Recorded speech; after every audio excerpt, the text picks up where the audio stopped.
Hey friends, what's up? Welcome to my 5-day Mary's Mini Challenge. What's a Mary's Mini, you might ask? Well, if you clicked on today's video, you'll probably already know what it is because it's pretty big in the plant-based community for those who follow Dr. McDougall.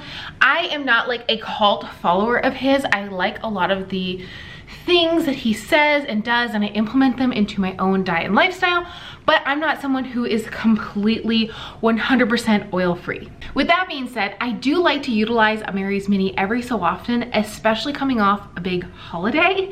It just makes me feel good, and I've personally done one the last week of the year or the first week of the new year every year for the past, I think 3 or 4 years, and I really enjoy them. So I have been counting calories personally. It's been working for me since the end of October. So this is the first week that I won't be counting calories, and I'll just kind of like reset myself because we just had Christmas yesterday. So for 5 days until New Year's Eve, I'm gonna follow a potato style reset or a Mary's Mini. Now, there are two different styles of Mary Minis in my opinion, because there's the new one and there's the old one. Now the new one is more like a 50-50 plate or Dr. McDougall's maximum weight loss. If you ask me personally, that's what it reminds me of. And while I don't think that's necessarily bad, I actually think it's much better than the old Mary's Mini that's way more restrictive. I actually prefer the old Mary's Mini because it just simplifies my life to the fact that like I can just eat potatoes and greens and move on. Now I am doing a couple of things a little different. I'm not doing it for the full 10 days. I'm not even doing it for 7 days. I'm doing it for 5 days in between holidays. And I know a lot of you are doing it with me. So you're of course seeing this video in the future, but maybe it'll inspire you to do your own Mary's Mini and to do whatever you would like to make it your own. I'll leave some tips at the end of today's video to help you guys out in case this is your first time or you wanted to try it. And you'll also kind of see how I'm kind of making it my own and not being as restrictive. You can do it however you like, but this is how I'm doing mine.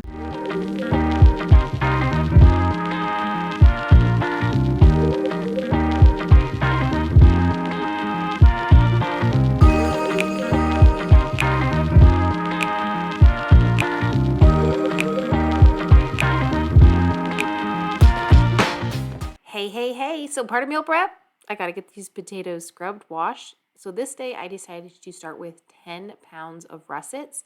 Now I do wanna make note, I didn't just stick with russets for the entire 5 days.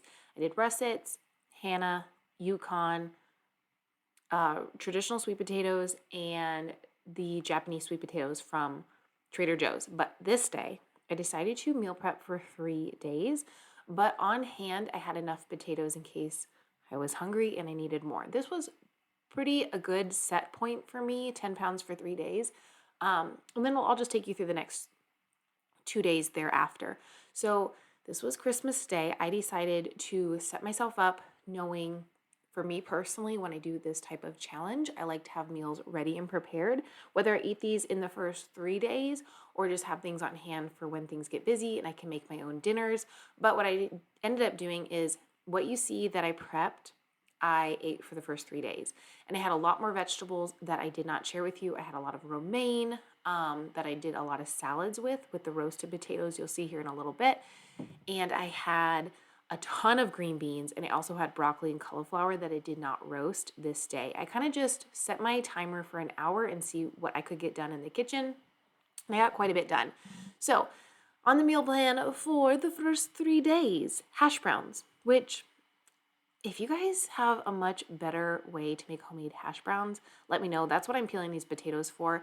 And this is probably one of the worst 10-pound bags of potatoes that I bought in last year. Like there's worse things. I had to throw 2 of the potatoes away, which fine. It's not like, oh well. And then there was like a lot of spots on them, which I feel like it's really dependent on which grocery store I buy them at. But let's go back to the hash brown thing.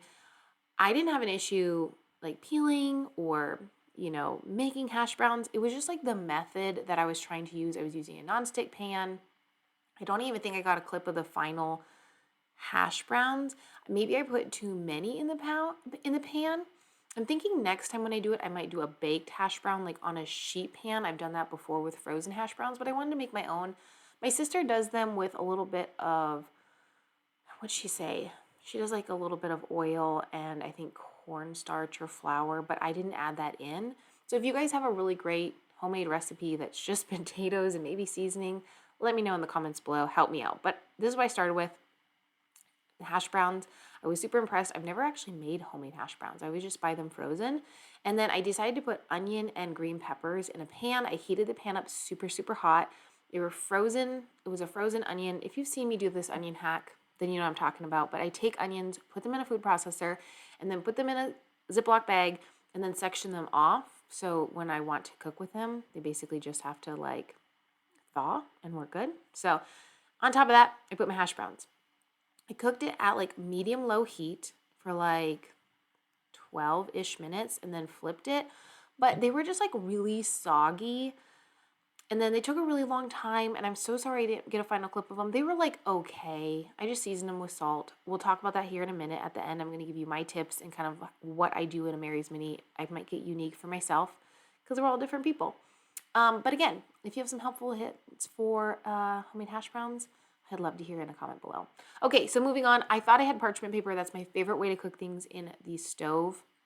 Just a personal preference, but I didn't. And I did do 2 bags of frozen veggies that I had on hand really quickly. Again, I'm not going to roast all my veggies this day because I just didn't have the time. Again, it's Christmas, okay? I don't want to be spending hours in the kitchen, you know, on Christmas Day. So I just did that. And like I said, I had romaine on hand. I had tons of green beans. That's my favorite, canned green beans.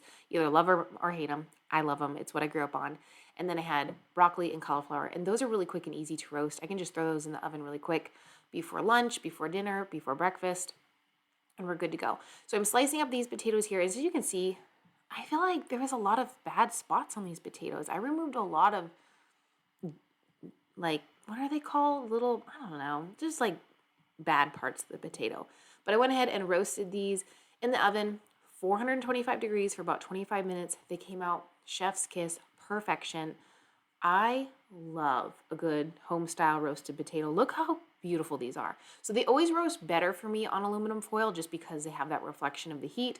You can do it any way you want. And then I also decided to do a mashed potato. I did not do mashed potato fries. If you've seen my Mary's Minis in the past, I've done those.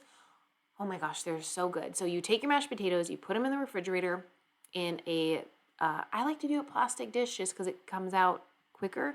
But you put the mashed potatoes in the refrigerator overnight, you pop them out, and they're kind of like, oh, I forget the word, congealed, I think is the word. Someone told me in a recent video when I was doing the same thing with grits, but basically you slice them in like a little nugget form or a french fry form and you put them in your air fryer or you put them in your stove and they're like a crunchy mashed potato fry. They're so good. I've made them here so many times.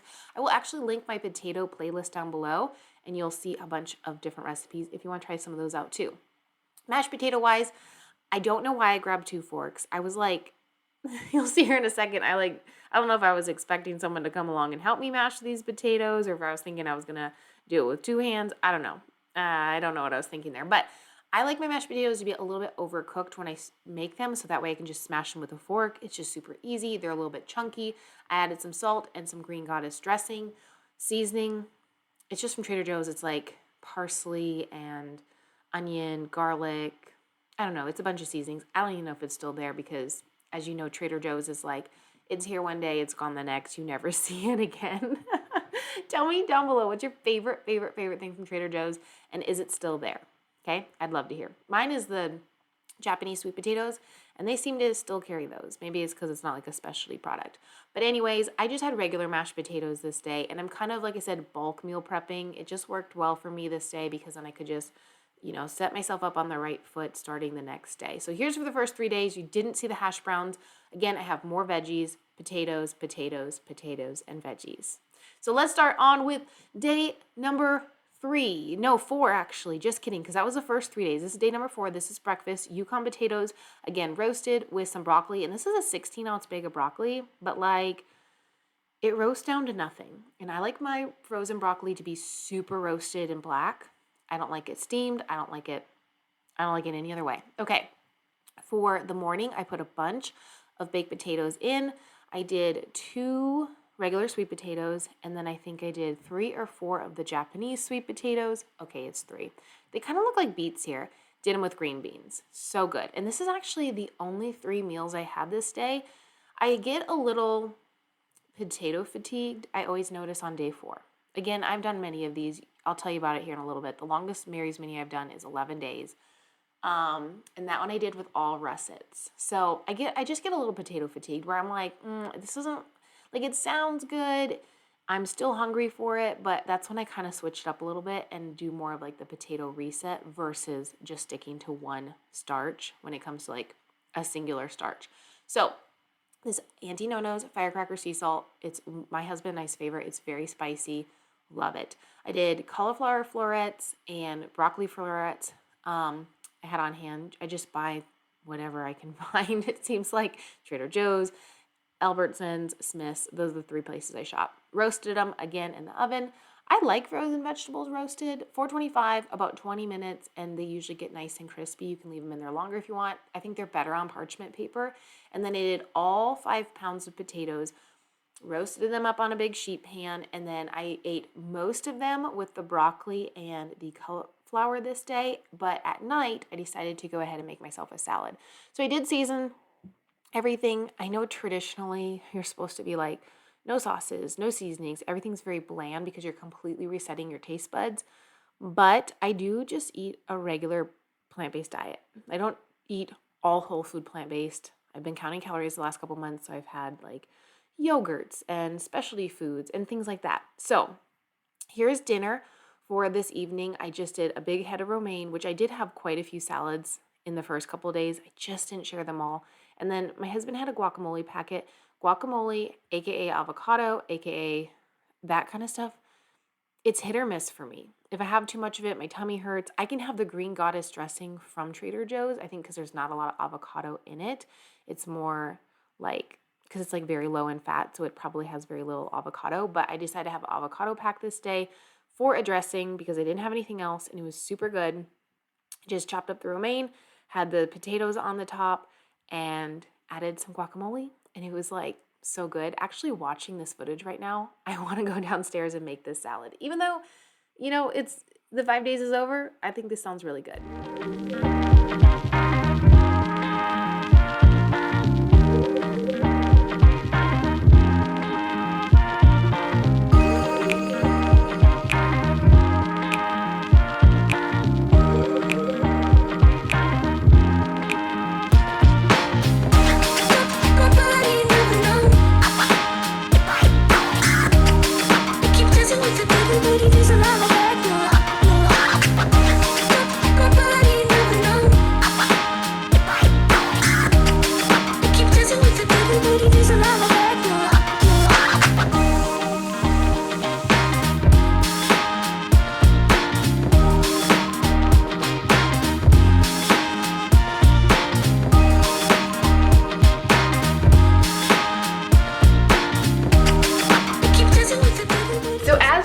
I wanted to give you my just personal helpful tips that I thought would help you out in case you are thinking of doing a Mary's Mini for the first time, or maybe you've tried it before and thought, gosh, this is so hard, but I really want to try it again. Here's a couple of my helpful tips that I have personally learned from doing many of them. No, I'm not like a professional. I'm just a regular person who eats a plant-based diet, who really enjoys doing these types of meal plans from time to time, just because it really makes my life really simple and easy. And like I said, I can kind of reset after a holiday. So tip number 1 is to do less days than what they actually tell you is set.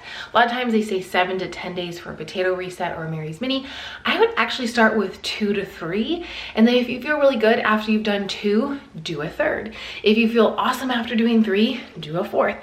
Then you've actually already met your expectations plus some, versus jumping all in for 7 days and on day 3 you're like, oh my gosh, I hate this, I'm quitting. Does that make sense? Like, it's a different mentality when you commit to less days and maybe do a few more, or even just stop there so you've reached your commitment and you can feel really good about it, versus that feeling of like, oh, I committed to 7 days, I committed to 10 days, and I'm a failure because this was really hard. Another super helpful thing is to meal plan, whether you are writing down what you're going to have every day, grocery prep, around it. Go grocery shopping for your specific needs, whether you're doing oatmeal, rice, potatoes, if you're doing the old school Mary's Mini, or if you're doing new, you can grocery shop depending on what your meal plan is. And then write down everything. You can also really crank it up a notch by meal prepping, as you saw I did in this video. I meal prep for 3 days. I've done that in the past before. And then I wouldn't say really wing it per se. I know I'm gonna eat the rest of the days that I've committed to this, but I don't necessarily meal plan, because I know that I can make things really quickly in the morning, kind of mini meal plan, and then have stuff set for the rest of the day. It's really helpful to be prepared, so that way when it's time to eat, you might get really hungry. You might feel like I'm more hungry now than I normally am. You will have a meal ready to go, maybe pull it out or have something planned that is quick and easy, so that way you stay on track. I also know that a technical Mary's Mini potato reset, you're not supposed to have sauces or salts or dressings. I say do you. We are all unique. As you can tell, we all have different minds, skin tones, hair, eyes, appetites, likes, dislikes. If you want to do seasonings and sauces and salt and it helps you out, make it your own and do so. As you can see in my video, I add those things because I don't mind adding them. I'm a strong, healthy individual and I don't mind having those things in my diet, so I add them in. So I kind of break the rules a little bit, but I make it my own. The very last thing is to maybe have an accountability partner or have someone do it with you. I personally have done many Mary's Minis with my community here. I've shared on Instagram when I do them. Just even having that accountability post saying, hey, I'm doing this, maybe share it in your stories, maybe do it with your sister, your best friend, your husband. It actually does really, really help, because then you don't feel so isolated and alone, especially if you are the only person in your family that might be plant-based or eats this way. It can be less motivating and inspiring to open up a thing of potatoes or rice on day 5 if you're doing it for 10 days and they're having like pizza. You know what I mean? So having someone do it with you can be a lot of fun, it can be a lot of help, and it can also help hold you accountable. The obvious other tips are make sure you drink lots of water, eat when you're hungry. If you're more hungry, eat more. A lot of times I notice that my digestion picks up because I'm literally having one starch. So my body just kind of runs efficiently and it's fueled really, really well. And so I'm more hungry. So eat when you're hungry, stop when you're full, which can be sometimes hard, especially I was sharing with you, I was counting calories over the last couple months. So this is the first time I haven't been counting calories. And it feels a little bit new again, but that's okay. Super easy, just eat when you want, eat till satisfied, drink lots of water. I still drink coffee and I still drink tea. I hope you really enjoyed this video. I hope it gave you some great ideas on your own Mary's Mini challenge if you're deciding to do one this year. Have an awesome day. Happy New Year to you. I'll see you in a new video on Tuesday. Oh, and I do want to quickly add, if you're wondering, well, you did this Mary's Mini, what's next for you? Well, you're actually going to see, I think next weekend, a full week of meals. I'm going to switch over to the 50-50 plate for a little while. I'll explain why in that next video, but that will be next Saturday. I'm also going to include a workout challenge with it that I actually found yesterday when browsing YouTube. And I thought it would be really fun to start including full weeks of meals along with workout challenges in the next year. I'm really excited about it and I hope you are too. If you're not subscribed, hit that subscribe, give this video a huge thumbs up, and I'll see you in a new video on Saturday. Bye-bye.